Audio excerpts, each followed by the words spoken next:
This Week in the Boardroom, brought to you by corporate board member and host NYSE Euronext, along with governance knowledge partner Paul Weiss and contributing partners National Investor Relations Institute and the Society of Corporate Secretaries and Governance Professionals.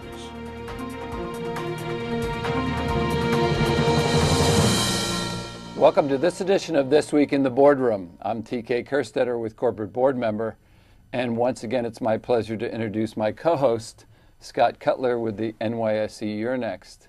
Scott, we have a great topic today, one that is building in the boardroom, and that is all of this notion around board portals.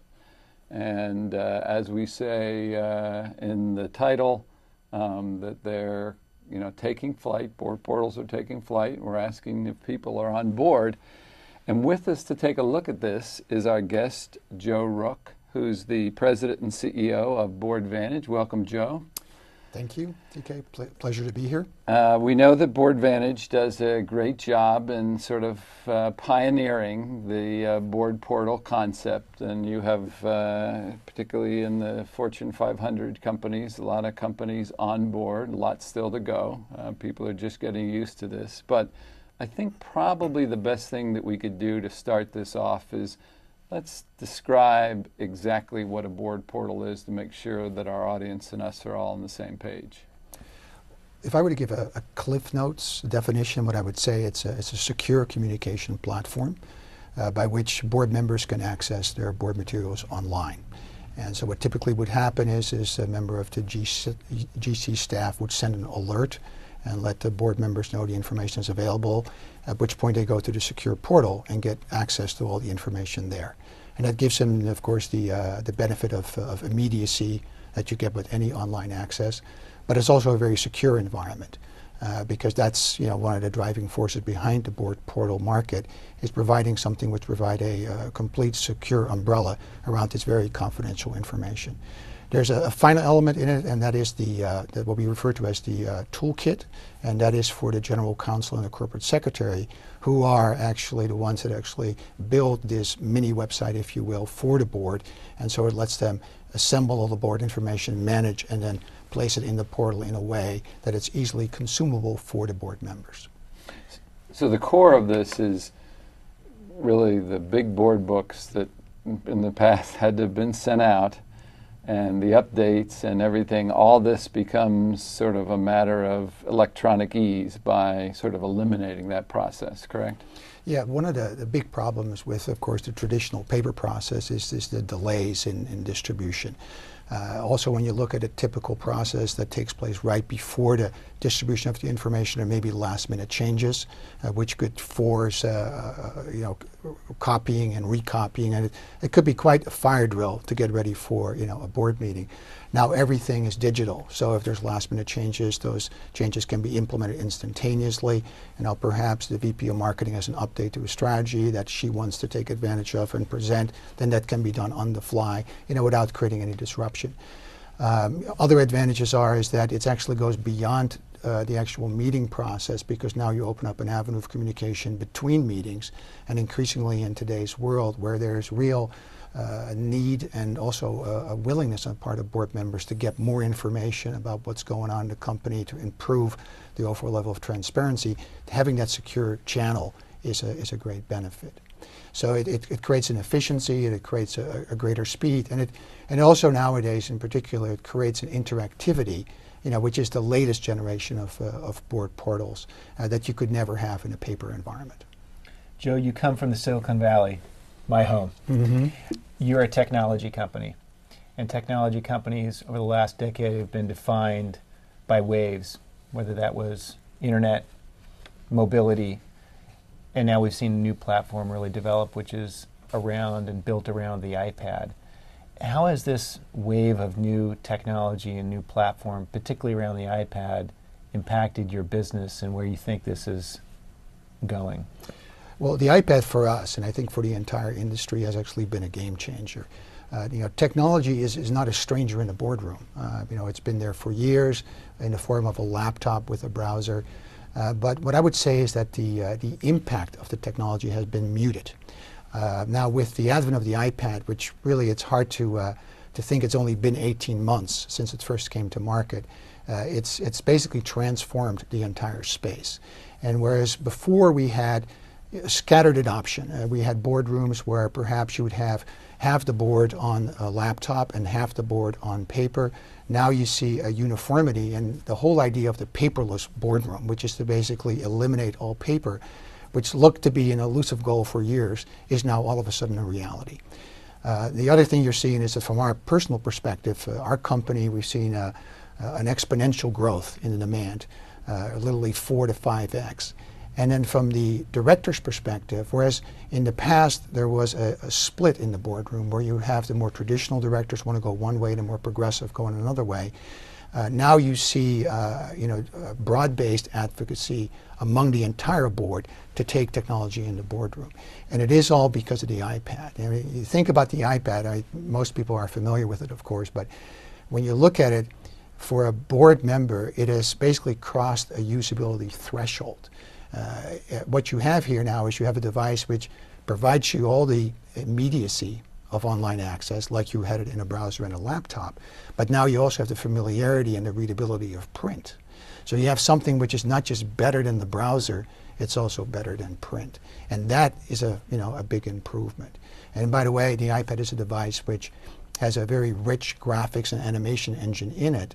And so you can now start to think a little bit beyond the actual principal asset of board communication, which is the document, into more of a data stream, a curated data stream specified by the board.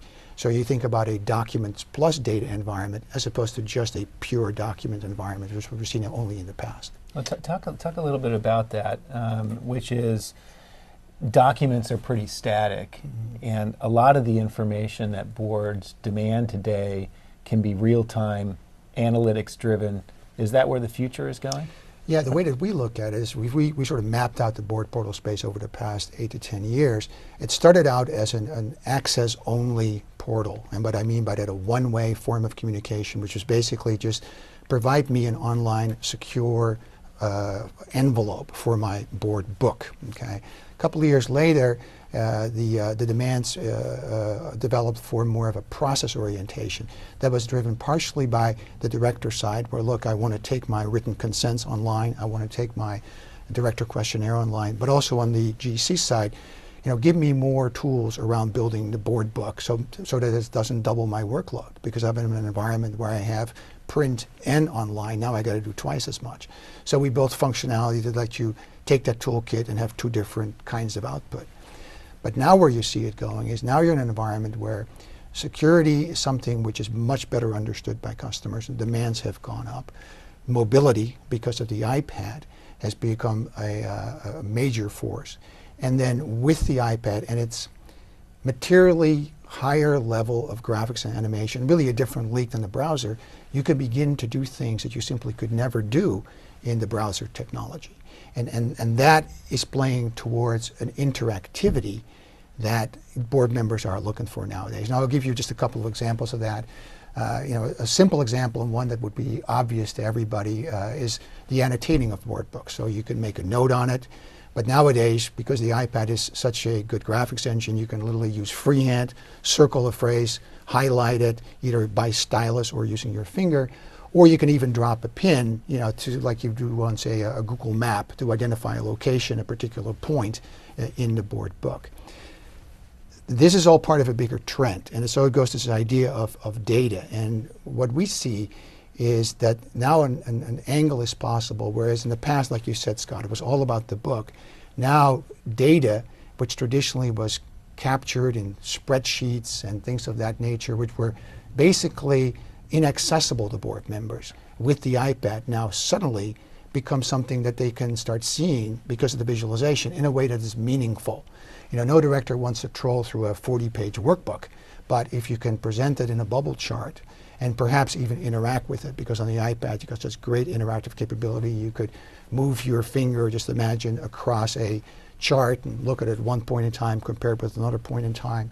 You could compare perhaps the social media presence of you versus your competitor, those kinds of things.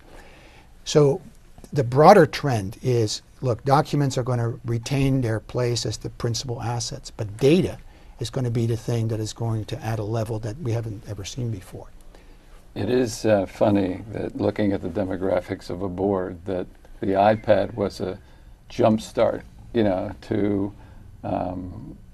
building up more of a demand of a board portal. But let me make a little switch here. Joe, I have said on this show before that I personally believe that it's not if somebody will end up with a board portal, but when a board will end up with it. There may be some generational issues that take a while for somebody to be passed, but eventually everybody, just like other technologies, is going to be on this technology to do. So what I want to ask you is, when somebody is about to investigate this or make a decision, what due diligence, what's the typical due diligence that a board or a company goes through for this? Security certainly has to be up there as one of the issues, but what else does somebody go through in the sense of due diligence to make a decision? Well, today, in the world we're living in, a lot of initial evaluation will take place on the web. People will do research, look at the various vendors in the space, and then, begin a dialogue with the vendors. I think it's important to focus on security because that is actually one of the things, of course, that customers, for good reason, mandate as being, the best available.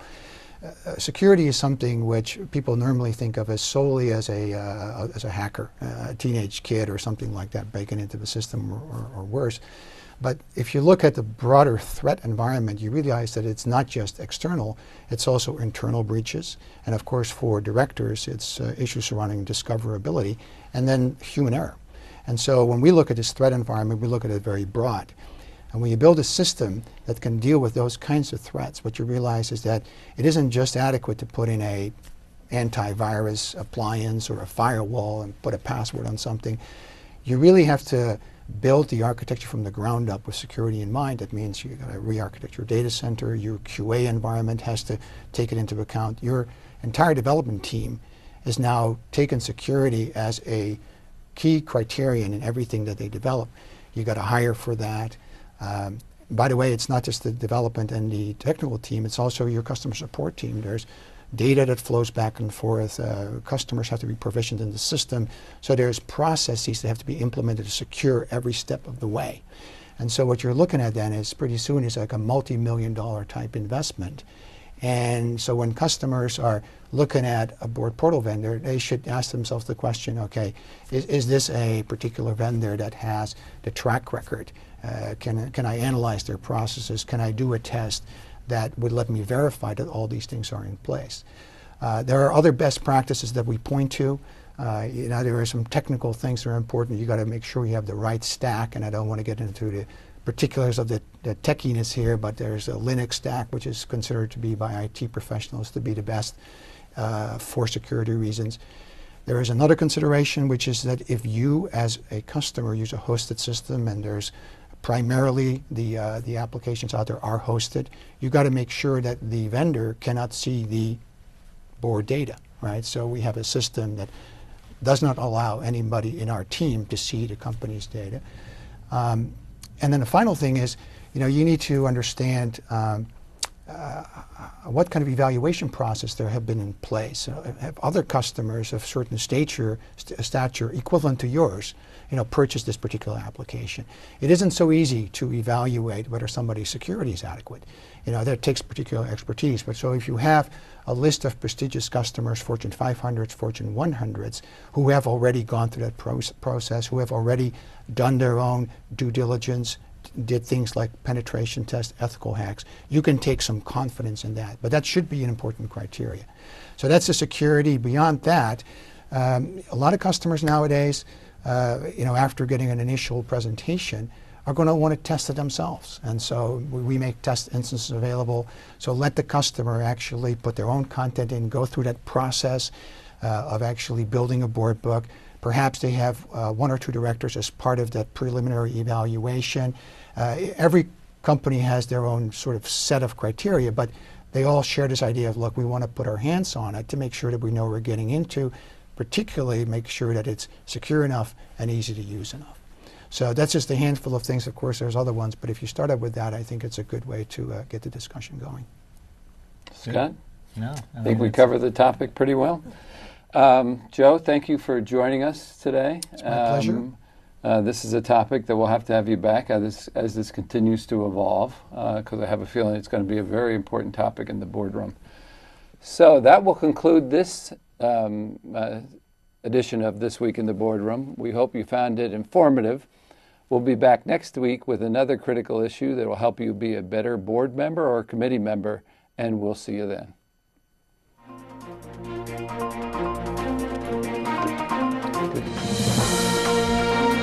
Join us again next week for This Week in the Boardroom, brought to you by corporate board member and host NYSE Euronext, along with governance knowledge partner Paul Weiss and contributing partners National Investor Relations Institute and the Society of Corporate Secretaries and Governance Professionals.